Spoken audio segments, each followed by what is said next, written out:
This is On the Market, a Bigger Pockets podcast presented by Fundrise.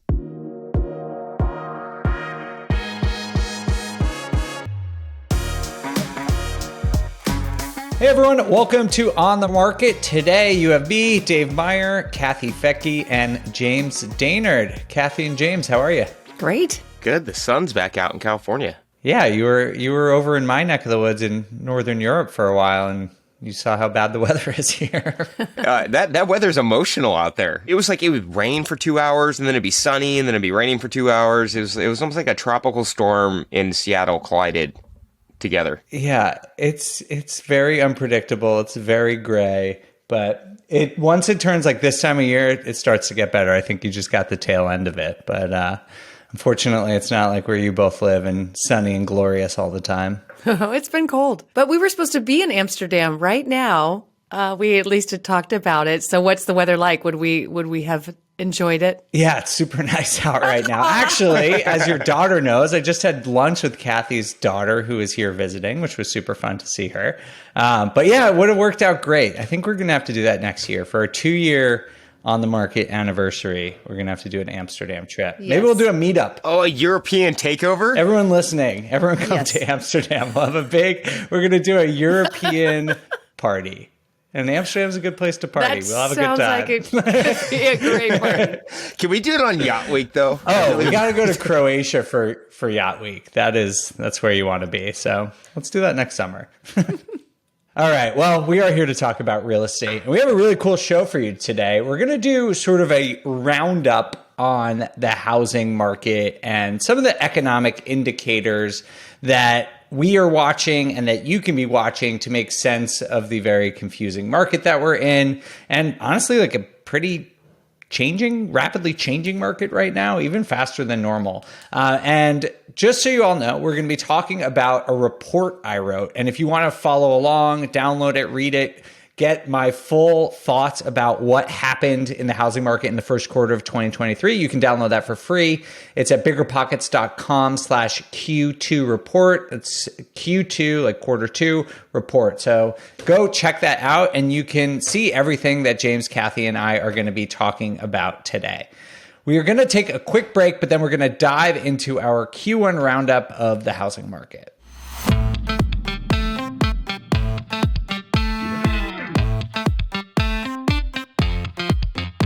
All right, let's get into this thing. There's so many things to talk about. And I know we talk about some of these things a lot, but if you, Kathy, had to pick one indicator that you think sort of summarizes or epitomizes the Q1 housing market, what would it be? Oh, one indicator. If we're talking about housing in general, I'll pick multifamily housing and say that the indicator that I've seen, because I just got back from a couple of conferences, it's interest rates. Again, I mean, what a boring thing to say, but interest rates are really causing complete devastation in multifamily. Not in all, but in many. And we did see a $229 million foreclosure in Houston. Whoa. Yeah, as perhaps one of the first ones to go down. If you were looking at 2% interest rates and now most of those multifamily are adjustable if they didn't have rate caps. Most did, but some didn't. They are dealing with payments that are unsustainable. They just can't pay them. I was just at a multifamily conference literally a few days ago, and there was a lot of pain, a lot of people trying to figure out how they're going to avoid foreclosure. Wow. All right. Well, that is foreboding. Very interesting to hear, because when I see interest rates now, they're down from where they were in November and in February. And from everything I've heard in the residential side of things, it seems like now that rates are down in the mid sixes, some buyer activity is sort of coming back. There was a huge difference because I was actually at two events in Dallas. One was a multifamily conference and the other was my event, which was single family and also a focus on our single family fund. And they were about 20 minutes apart. So I was running back and forth between the two events. And the sentiment couldn't be more opposite because people in the single family sector are not feeling the pain because either the portfolio that they already own is locked in, generally in 30-year fixed rate, or even if it's 5 or 10-year, they were not feeling any pain in their buy and hold properties. And in fact, they were there. It was 150 people there and a packed bus of people ready to buy more and very excited to buy more because of the fixed rate debt. It has come down. Mortgage rates for single family is tied, it's different than on the short term. So over at the other conference with multifamily, they are tied to the SOFR, and they are definitely more tied to what the Fed is doing, whereas the single family mortgage rates are tied to more what the bond market is doing. So to see the dramatic difference of how the multifamily investors, their world has changed so dramatically if they're not on fixed rates, and for many of them where their rate caps are due and the bill is really just nothing they could ever have imagined. It could be the difference of $20,000 to $200,000 a month, or even more. And then some of the people who bought coastal also saw massive increases in insurance. So it was really devastating to see how they're feeding these properties. They've stopped, doing distributions and putting all that money into just trying to keep the property afloat. But with the first kind of major foreclosure, I don't know if it's the first, but the one that really hit headline news because it was a syndication. It was people, a lot of investors lost everything in that, including the bank. The bank lost about $20 million as well. So it was like two completely different worlds that I experienced in the single family, not feeling the pain, and in the multifamily feeling a world of hurt. Doesn't this kind of remind you a little bit of the 2008 liar loans? And that's why we're not seeing the issues. They did such a good job verifying people's income the last 5-10 years, right, to buy your single family house, that you had to be under a certain DTI. They really verified the income. So you could weather a storm, right, if you had consistent income. Whereas the multifamily space kind of became the liar loans the last 3 years. A lot of these banks were signing off on really juiced up performers, and they were giving them credit for that. They were looking, their construction, people were kind of forcing the deal to get paid. And so they were kind of maybe under budgeting these properties and getting too aggressive in there. And I feel like that's why this is coming to fruition in a bad way, because people were buying on greed for the multifamily. They weren't buying to invest. They were buying to get a deal done. And that's never a good thing, right? If I'm spending money, the best deal you can ever do is the deal you pass on sometimes. But when you're ready to go and people, there was so much greed in the market, we're starting to see the pain come around now. And I think it was also just a bunch of over performers that were just not accurate. Even with the rates changing and everything, they were going in already very, very slim, and there was zero room for error.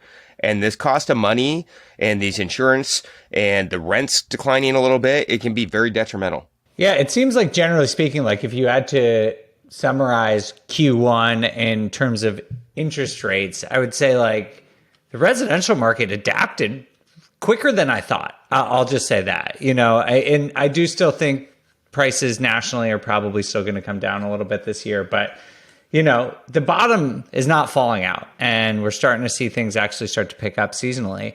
But to me, everyone I talk to in commercial is just waiting for the shoe to drop. We haven't even seen really the beginning of the pain that it seems like everyone is expecting. Well, I guess, Kathy, as you're saying, we've seen the beginning of it, but it seems like there's a long way to go. Yeah, and I did actually talk to a few lenders, and I don't know how bad it will be, because it may be that the lenders decide to do something creative and extend the loans, or I don't know what they're capable of being able to do in a situation where the cash flow of the property is not enough to cover the debt service, right? Mm-hmm. I don't know what you do besides foreclose. So I think there are more, and it was hard to watch. I could not agree more with James that it feels like the same thing, only this time with multifamily and not single family. I still am a strong believer that single families 1 to 4 units conventional is on solid ground because of the loans. It's the adjustable loans that took down the housing market in 2008, because when those loans adjusted, people couldn't pay. Very different situation. It was a credit bubble, but I guess similar. It was a credit bubble. The bridge lenders were giving money for the renovation too. So you could get, I think, up to at least 80% LTV, maybe more, plus renovation costs. So, that my mentor was really firm with me. He's an older guy and he's like, do not go over 65%. Well, I couldn't get a deal at 65%, but he said there's reasons why you want to stay at 65% LTV with multifamily, because it can be volatile. Yeah, so I guess we're gonna have to see how that goes. But thank you for the insights. That's super helpful. Let's move on to a second indicator, which is sort of the reason we're in this situation, which is inflation. And as everyone knows by this point, inflation is why interest rates have been hiked. That's what the Fed is trying to get under control. And as of this recording, which is in the middle of April, we have data now for the first quarter of the year. And what we're seeing is that inflation, at least the headline CPI, has come down to 5%. It was peaked back in June at 9.1%, which is good. That is good and encouraging. The flip side of that, though, is the quote unquote core CPI, which is what the Fed honestly really cares about because it's a better prediction of future inflation, is at 5.5 or 5.6% actually, and is not coming down nearly as much. It was at 0.4% last month. So even if you annualize that out, that's still almost nearly 5%. So I'm curious, how are you guys seeing inflation right now? Like, in one respect, the numbers are coming down, but I'm not quite sure this is enough for the Fed to take their foot off the gas. I'm happy to see that the trends in the reporting are kind of shifting the right way. As a consumer that buys a lot of products for real estate, construction, and just in general, I'm not boats. Yeah, I don't even want to talk about the boat bills right now. I don't think that's an inflation issue. That's just a boat owner issue. But it's I'm still paying a lot right now. Everything is expensive. I mean, hotels, flying, buying materials. The only thing I am seeing a little break on is the labor market a little bit, but okay. But materials in general are now, we can get them a lot quicker now. And we're not in this, like, we can't get a product and we're having to pay like outrageous product just to get it. But everything is substantially more money. I mean, all my building material costs are 20-30% more. And there's not a lot of ease going on, and we're trying to negotiate and we still can't get it down. And is it higher than it was, but stable, or is it still going up? I would say it's stable. We're definitely seeing, we see it where it goes like little dips and valleys, right? Like where it's almost like the housing market right now. Like it's kind of teetering, but it's staying kind of flat. It kind of dips and then goes up with the interest rates. Same thing's happening with material costs. And, we are doing certain things, like we're just ordering in advance, buying out stuff early. Like we just bought 10 sets of appliances all at one time just to lock a price in. And so you just have to get a little bit more creative, but I'm not seeing it on the pricing. And honestly, I think part of it too is the vendors, they can sell it cheaper, but the demand is still there. And so the pricing is just fixed right now. I do think there's some things that are never going to come back down. Oh, for sure. It's just people have realized that they can get that much money, and it is, like especially your mechanicals in construction, those costs are stuck. I don't think they're moving. Yeah, it's pretty rare for prices to go back down once they go back up. I mean, yeah, like food, energy, those things tend to fluctuate. But in terms of like durable goods, that's why the Fed is more concerned about these sticky core prices, like this kind of stuff you're mentioning, James, because it doesn't really go back down, and they really have to get it under control. Kathy, do you think, like, given what you know about Fed policy and inflation, do you think we're in store for more interest rate hikes? The Fed has made it really clear that what their target was, and it was to get over 5% in the overnight lending rate. And we're getting close, but not totally there where they said that we'd be.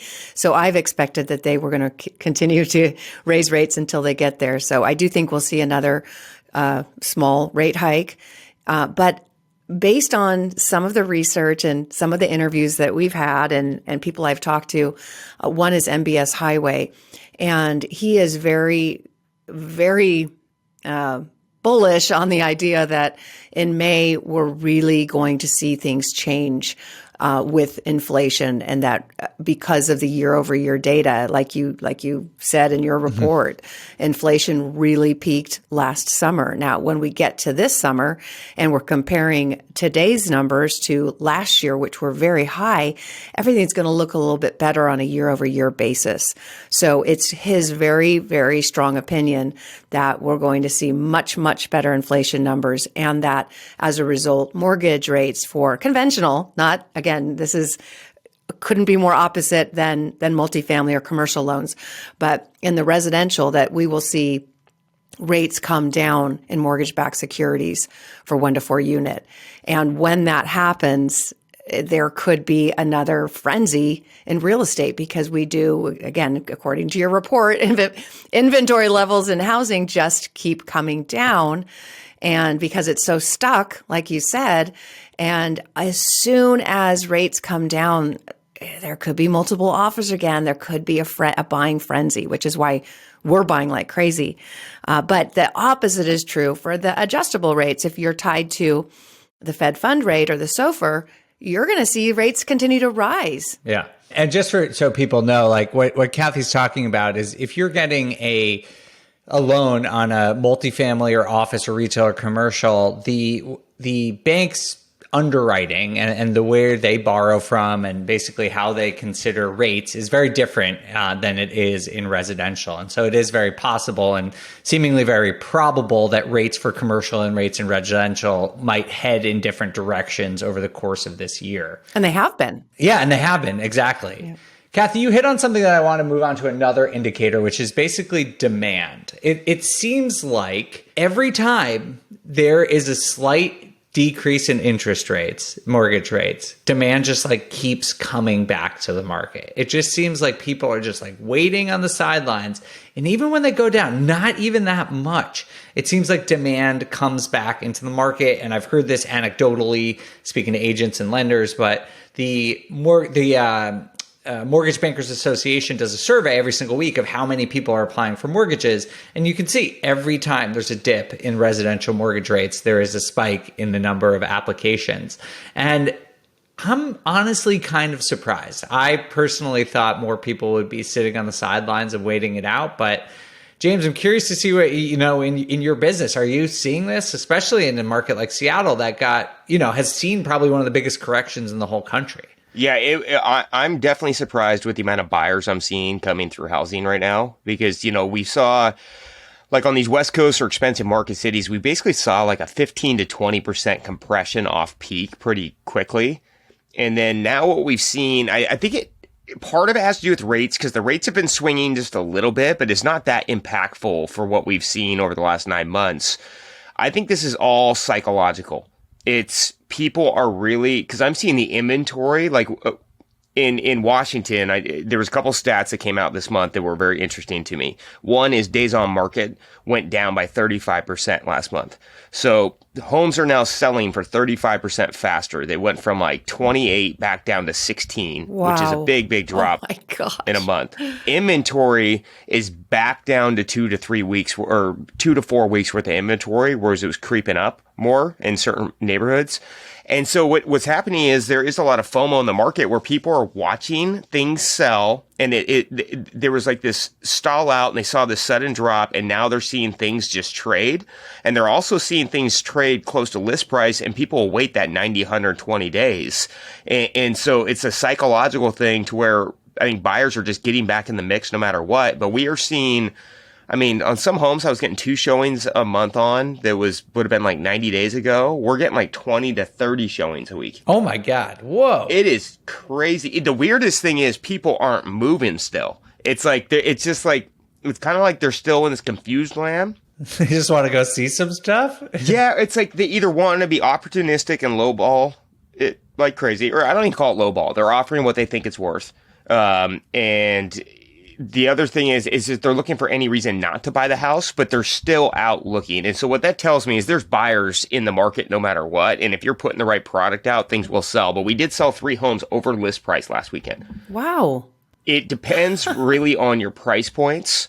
And so like as you're an investor, a flipper developer, focus on those markets or the not the markets, focus on the sale price that moves. Like we know where our two sweet spots are in Seattle. And if you're listing below $1 million and you're a certain type of product, it is selling and it will sell very quickly. And so a lot more buyers, a lot more movement going on in the last 30, 60 days. It's actually looking, I feel a lot better about the market after the last 60 days. That's why you need such a good real estate agent if you're using one, because you better be able to know how to list it properly. Yes. Yeah. And that's key right now is like putting that magical list price on it. There's kind of two approaches. You either go high because you know the buyers are coming in depending on where your demographics and who your buyers are, they're going to come in 2 to 5% off list just naturally, or you price it a little low. And if you price it low right now and you have a good product, the frenzy starts. I mean, like I think we had 6 offers on one house and it was 800,000.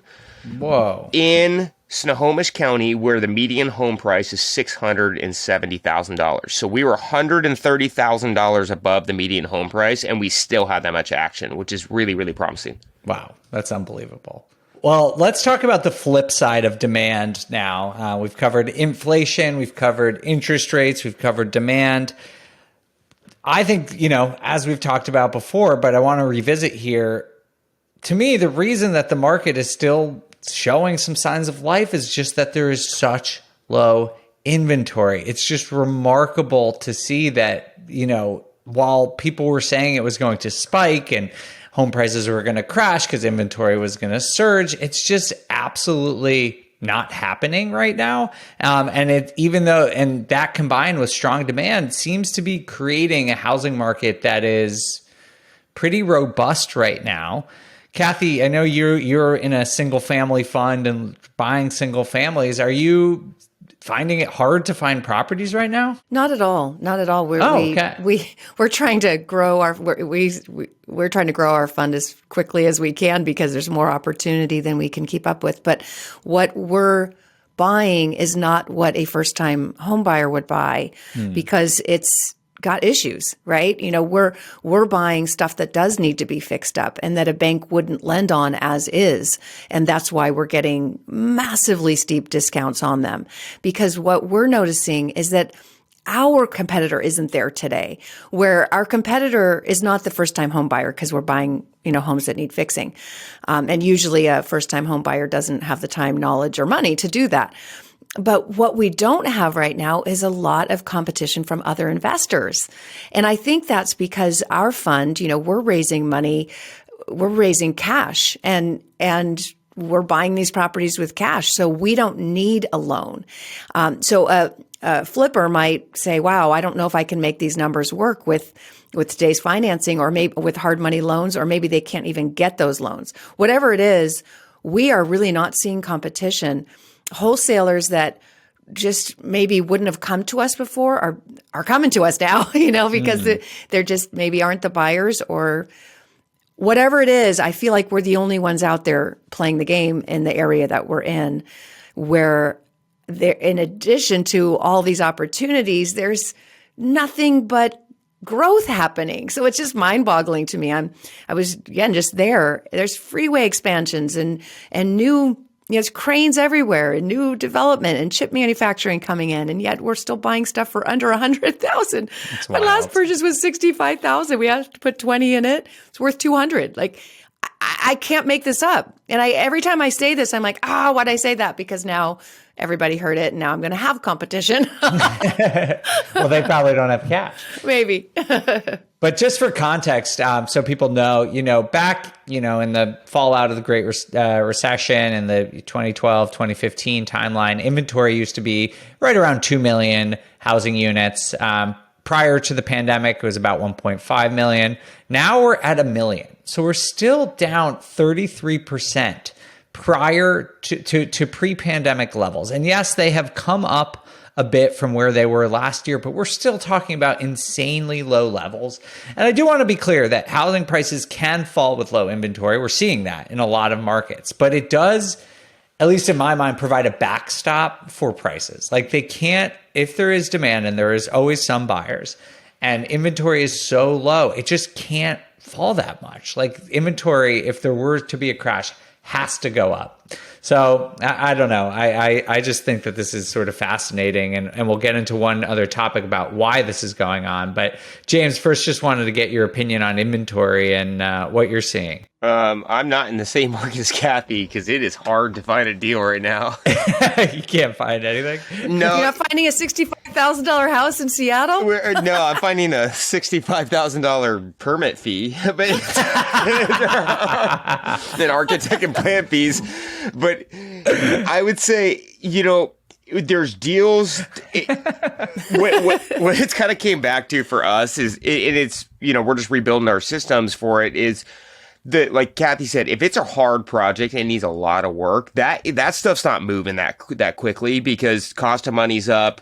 People they don't have good control in their construction. And then also just the jurisdiction issues where things, these cities can take a really long time on things, which means your debt. So all the cost of money, timelines and construction costs has kind of got people out. So we are getting really good buys on the major fixers. Like I just paid $740,000 for a house, and the house next door sold for 1.4. Wow. And they're model match houses, and I'll be nicer. And there was zero competition on that house because it just needed so much work. And so if it's a clean product, there is no inventory. Like there's nothing to buy. But if it needs work, we're able to get some deal flow in. And we're doing less deals, but better margin deals. Much, much better margins. That's so interesting because I was a guest on a podcast the other day, and the host asked me what strategies I thought were good, and I'm not a flipper, but I was saying that I think it seems like a good time to flip because not all homes and prices decline and accelerate at the same rate. Like we on the show talk about home prices on a national level, which is far too broad. But even talking about it on a regional level is probably too broad because, like you said, fix and flips tend to, in downturns, fall further than stabilized asset, which, right, just gives you more margin, right? Just right off the bat, even though expenses are high. Yeah, and it's like the rules that got broken the last 2 to 3 years with the market was so hot. It was also people were breaking the rules. Like if you're buying certain types of product, I would say that the margin shrunk 10 to 15% on all those products. And if you're putting in that much, it's like people are buying big fixers to make the same amount of margins they would on a cosmetic fixer. And that's not how it's supposed to work, right? The stuff that you have to rip down, reconstruct, deal with numerous, that you're in that deal for a year, you're supposed to be making more money because A, your capital's outlaid for double the time. And then B, it's just substantially more brain damage. And so, it's kind of gotten back to like the stuff that's hard work. You get rewarded more. And if it's not that hard work, you're not going to get rewarded that well because even the last 12 to 24 months or 24 to 36 months, the stuff that wasn't hard was making a ton of money because the appreciation factor. And so I think those days are over, but you can get back to if you want to put in the work, you want to put in the energy, you can get that good buy. And they are out there. We have bought in better deals the last 6 months, but we just bought fewer of them. Well, I do want to get to one of my favorite indicators of Q1. I think this to me is like maybe the number one thing, which is new listings. Basically, this is the number of people who put their house up for sale. It's different from inventory, just so everyone knows, because inventory is how many things are for sale at a given time. So it factors in both how many properties go up for sale and how quickly they come off the market. But new listings just basically measures how many people decide they're going to sell a home. And it is just absolutely in the gutter right now. It is down about 25% year over year and falling. It's going down more and more and more. People just absolutely do not want to sell right now. And I'm curious what you guys make of this. We've talked about this. There's the lock-in effect. There's a couple other reasons that we'll get to. But do you think this is sustainable? Like, do you think this is kind of the new normal where people just aren't going to be selling their homes? I don't know if it's the new normal, but if you're locked into a 2 or 3 or 4% interest rate, it sure is tempting to just stay put, versus looking at a very limited amount of inventory out there and having to pay more for it. A lot of people just did not realize that today's homeowners are probably in the best position ever. Their payments compared to their income is is the best it's ever been, at least in the data that I look at, because they're locked in at a fixed rate, but we've seen wage growth and then of course, appreciation. So for them, for people to walk away, there'd have to be a really good reason, even if they're moving, even if they're going somewhere else for a new job. They might be thinking maybe I should just keep the house and learn how to be a landlord, and just rent it out. I've heard that from a lot of people saying, I just don't think I want to let go of this interest rate. And like you said in your report, a lot of people don't realize that buyers are sellers. Like it's usually somebody who sells a house who buys another house. And if someone's not selling, they're not buying. So it's just like this stuck inventory. And I don't really see it until rates get to a point where people are like, okay, maybe at 5.5. There's some psychological thing about 6%. Like, I don't know what it is. But when it gets into the 5s, it's like, okay, that's acceptable. I could do that. So could you go from a 2, 3, or 4 to a 5? Sure. Were you going to go to a 6? Maybe not. So, and again, MBS Highway says that's what he's predicting is going to happen this summer is we're going to get down into the 5s, which is why he thinks that we will start to see things unlock a little bit this summer. That will be very interesting to see. If you listen to our last episode, we had Tim Berkmeyer, who's the president of Rocket Mortgage, come on, and he was confirming a lot of things Kathy just said. Number one, he told us, if you didn't hear this, that the average American has $170,000 of equity in their home right now, which is a record, which is unbelievable. And he also said that they're seeing a big uptick in HELOCs and cash out refis right now, even at higher rates. And he said that when they talk to these people who are doing this, they're taking out money to improve their own homes and do renovations, because rather than doing a move up like they would normally do, in normal times they'd sell their home and maybe trade up to a larger home. They're just renovating their homes and staying in place. And this is sort of a trend in how people are dealing with higher interest rates where they can't really afford to trade up like they normally would. Yeah, I wonder if that the cash out refis though, because I don't see a whole lot of inventory switching up or much movement into, because there isn't any pain in the market yet. Like, it's weird. We're like in this weird recession, kind of like on the in and out, but there's still, like, you talk to the day-to-day American that is the home buyer buying a lot of the product, there isn't that pain. The labor market's good. The job market's good. And so until something happens like that, it's probably going to stay where it's at. I mean, one indicator I would think, if they're saying there's a huge uptick in cash out refis, is because there's so much liquidity in the market for 2 years and people got really drunk on the liquidity. Like they were drinking it. It was just like part of their day-to-day life. You look at how people spend money today, it is substantially different than it was 36 months ago. And I feel like, a smart guy told me one time, once you turn that faucet on, he told me to stay frugal, because once you turn the faucet on, it's really hard to turn it off.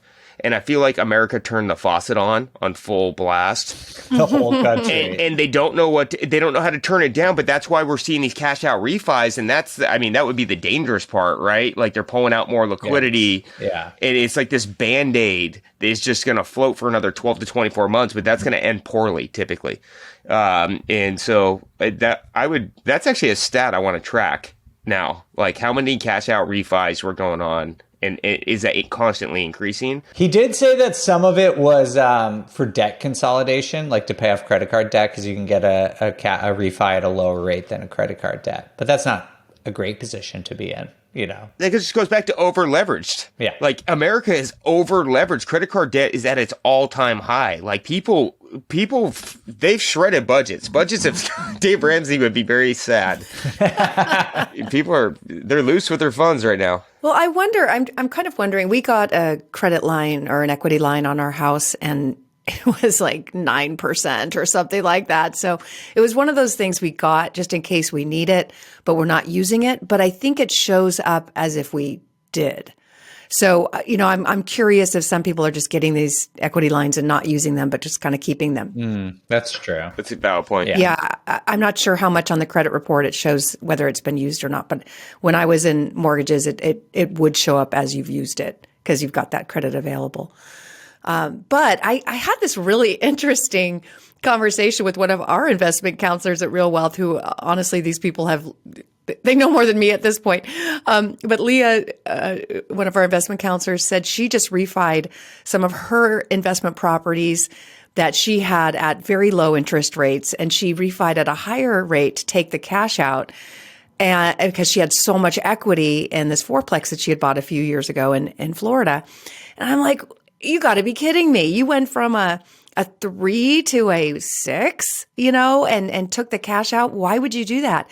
And she enlightened me on her thinking there is that if you have several $100,000 of equity sitting there making zero, and you average it out, even if you're getting, you're borrowing at 4% on half of the property, but you're getting zero on the other half. In her mind, she's like, I'm better off just paying a little bit more, getting that money out and reinvesting, because she's at a phase in her life where she's an acquisition. She's in her early 30s and she's not looking for the cash flow. And I told her, good, because we want to keep you as an employee. So don't get cash flow today. But she's really looking at acquiring in markets that are growing, because that's her plan. And that was really enlightening to me. I would never have done that, just cash out in a higher rate.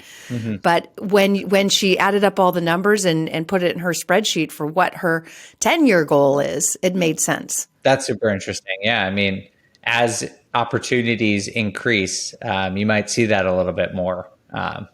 Just because if there are deals like the both of you are talking about, you probably want to get a little liquidity, even if you're sacrificing cash flow. Yeah. All right, the last indicator I want to talk about was rent. Rent is still up year over year, 7%, but the pace of change is coming down pretty consistently. In a lot of markets, we're starting to see that rent is flat or even starting to decline, particularly in multifamily. Curious what you both are seeing. James, are you seeing any changes to rent in your market or your business? No, the rents have stayed pretty. We saw it in the luxury condo market where, if stuff was like 5,000, it came down into the low 4,000s, which definitely could be detrimental. Luckily, we don't buy a lot of that product. Our rent growth is actually still stable. We're staying 97% full in our whole portfolio, and we're still getting our steady increases. And I think that just comes back down to the cost of rent is substantially cheaper than the costing to own right now in Washington. Mm-hmm. And until I see that metrics close, I think I don't think we're going to see the rapid growth we've seen the last 24 months, but we haven't seen much adjustment at all. It's very stable. There's still way more demand than there is product. And as long as you're in that right wheelhouse, things are leasing up pretty quickly. Nice. What about you, Kathy? We were way too conservative in the underwriting for our fund because the rents are coming in much, much higher and they continue to climb. And that's kind of been the case that we've seen in all the markets that we focus on at Real Wealth. I think the reason for that is we're already looking for that's just part of our metric. We're looking for areas that have job and population growth, but that are still really affordable for the average person in that area. So because it's still affordable, but there's growth, you're going to, we're seeing prices increase and rents in those markets, which has surprised me. It is surprising me. I still think it's going to slow down, but in certain markets, obviously, like Dallas has such strong population growth. I'm not surprised to hear that. But on a national basis, it's still higher than I at least expected it to be. Yeah. All right. So that is where things stand in terms of some of the major indicators that we are watching. Of course, interest rates are pretty volatile. Inflation is falling, but is still higher than I think anyone wants it to be. Prices are down a little bit. Inventory is not budging. Demand is still pretty good. So we're in a really interesting time for the housing market. I'm fascinated to see Q2. I think this is going to be really interesting to see. We had a little bit of correction. Now we're showing signs of life. I think it'll be really fascinating to see what happens. James, I'm curious if you had some advice for people how to navigate, let's say, the next 3 months. Usually we talk about 2023, but given the way things are, I kind of think you have to look even almost at a shorter time period for some decisions. So how would you recommend people navigate the next couple of months? I mean, the biggest thing for I know for me, is always just staying on top of what my buy box is.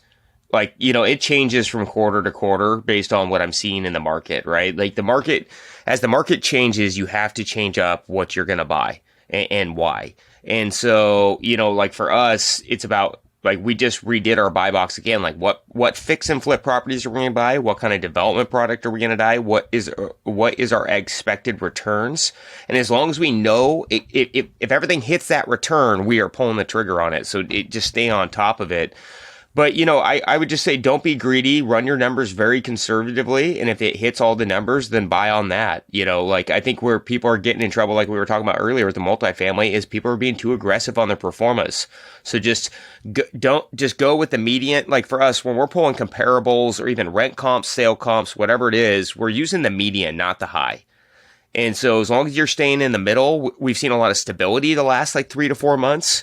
You're not going to get hurt that bad. I mean, there's going to be a little bit of upside, a little bit of downside, and then try to time what you think is going to happen in the market. I don't think rates will be in the fives in the summer, but I do think they could be in the high fives by the end of the year. And that's why I'm going after big projects, because they're huge margins, and then the timing works. By the time I go to sell that, my rate will be cheaper to my next consumer. And so, it's funny, we were getting out of the big projects and now we're going right back in because it works best with the buy box. In addition to it goes to my core beliefs of I think rates will fall. And if you're timing that right, it's gonna click out a lot better. That's great advice. James, I'm just curious, is your buy box, is that something you said quarterly, or do you do it even more frequently than that? It depends on the trends. And I would say right now we can kind of go more quarterly because the market's very stable for I would say from May till October, we were checking it every 30 days because there was so much more volatility in the market. The money went up, 40%, 50% during that time. It was, when there's that much volatility in the market, you want to do it constantly. But right now we're doing it about quarterly. And then me and my business partner get together. We figure out we also are evaluating what's working best for us. And actually randomly right now, building homes is more consistent than flipping for us because it has everything to do with the labor market. It has nothing to do with the product, what we're buying, the margins. It's the professionals that we're working with and the timelines they can get things done in. And in addition to, as inflation, like we've been talking about, has been starting to go down, they've been more consistent with the pricing coming down with that trend, whereas your remodel contractors are a little bit fly by night, so they're not. And so just based on that one principle alone and efficiencies and cost, we're buying a lot more dirt than we are fix and flip. And so it's your buy box. There's so many little indicators they can form that. And I would say if you want to buy anything right now, buy what you're good at, and then you will be safe. All right. Great advice. Kathy, what's your advice? Very similar, not surprisingly, but I'm going to compare it to yoga and the tree pose. And if anybody knows what I'm talking about, it's where you stand on one foot and you've got the other foot, up, and then you've got your hands up to make it a tree. And it's a really easy way to fall down and wobble a lot, right? And the whole tree to do the key to doing tree pose correctly is to look far away in the distance and focus and not look around you or anyone around you who's wobbling because you'll probably fall. I was wondering where that was going, but you brought that one around. That was good. Bring it. You've got to be super clear what your long-term plan is and focus on that. And don't let all the wobbliness around you affect that plan. Know what you want. And again, in the case of Leah, our investment counselor, she knows what she wants. She's building a portfolio. She's young. She doesn't need the cash flow right now. She knows what she's looking for, and she runs it through the spreadsheet, and it works even at a higher interest rate. She's leaving a low interest rate for a higher one because she can deploy more cash that way. So have your focus, be clear about it, and don't look at anything else. Just focus. Keep your eye on the horizon, as they say at Marcus and Millichap. That's the big one, and it all really depends on what you're trying to do. If you're trying to buy your first home, maybe it's a home you live in. Does it matter what's happening? Again, does it matter what's happening if you need a place to live and you can still rent out rooms and house hack? You're going to have to pay somebody something. So knowing that there's a possibility that mortgages could go down, if you're just trying to buy your first home, please get active in the next couple of months because it could get harder very soon, whether it's your primary or an investment property. And I know a lot of people, and I can already see the comments. Oh, well, you're in real estate, so of course you're going to say, "Oh, now is always the time to buy." But really, it really is. And we could talk next summer, even if I'm wrong. And let's say rates go up. Well, then you got today's rates. That's true. You know? Yeah, that's a very good point. All right, I love that. Do your tree pose and look beyond all the instability right now and try and focus on your long-term goals. I think that's always a good advice for real estate investors. All right.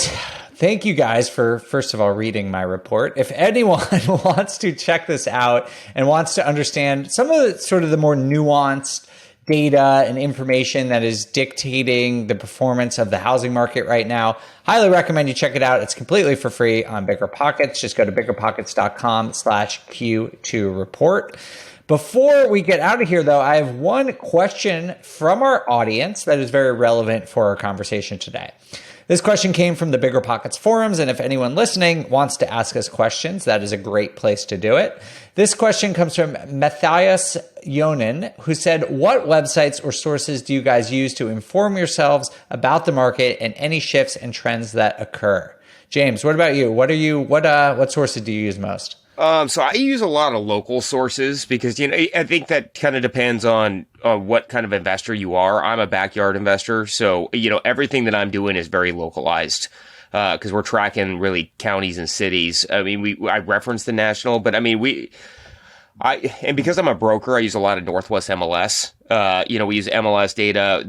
I don't really want to get people's opinion on data. I just want the core stats so I can then interpret them myself. So most of the time is done through the MLS or NAR, just kind of stats and trends rather than someone telling me what they think. Maybe I'm just thick-headed and I want to make my own opinion. That totally makes sense. What about you, Kathy? I'm the opposite. I like to listen to what other people think and how they interpret the data. And so far, my two favorites are Housing Wire and Marcus and Millichap. They both offer a lot of data, and they take that data and sort of interpret it.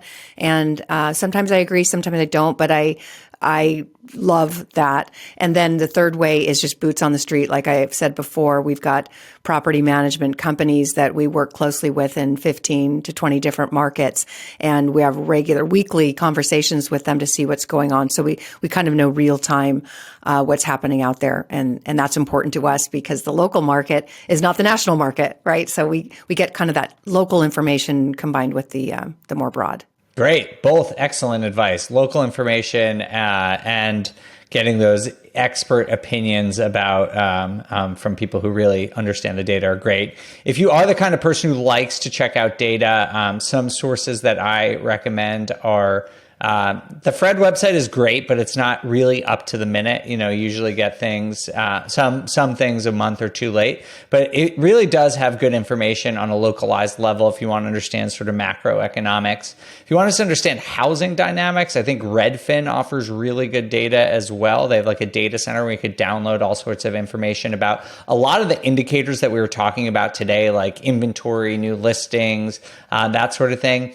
And then the last thing I'll say is we had Mike Simonson from Altos Research on, I think, episode 98 a couple weeks ago.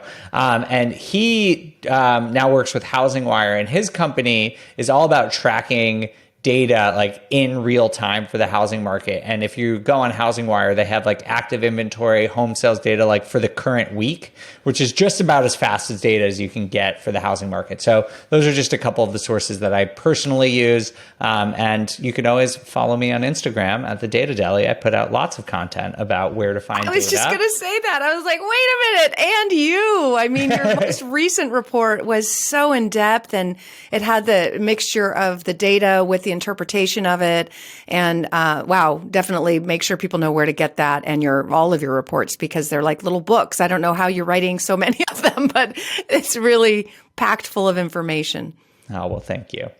All right. Well, thank you both. I appreciate you being here. This was a lot of fun. Kathy, if people want to connect with you, where should they do that? realwealth.com or Kathy Fetke at Instagram. And if you're interested in learning more about the fund, it's growdevelopments.com. Sweet. I love your new studio, by the way. It looks good. Do you like it? Rich Yeah. chose the color pink. It's perfect. Representing the ladies over here. Yeah, it looks very nice, very professional. I thought that was representing his underwear color.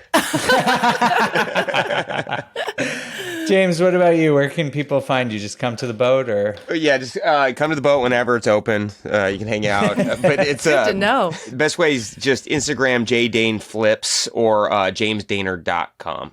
All right, great. Well, thank you both. And if you want to connect with me, you can find me on Instagram where I'm at the Data Deli. Again, if you have questions for us, like the one that we answered today, Bigger Pockets has forums. We have an on the market forum. Just tag any one of us and we will review any of them and might select some of yours for our parting thoughts here on the show. Thank you all so much for listening. We'll see you next time for On the Market. On the Market is created by me, Dave Meyer, and Kaylin Bennett. Produced by Kaylin Bennett. Editing by Joel Esparza and Onyx Media. Research by Pooja Jindal. And a big thanks to the entire Bigger Pockets team. The content on the show On the Market are opinions only. All listeners should independently verify data points, opinions, and investment strategies.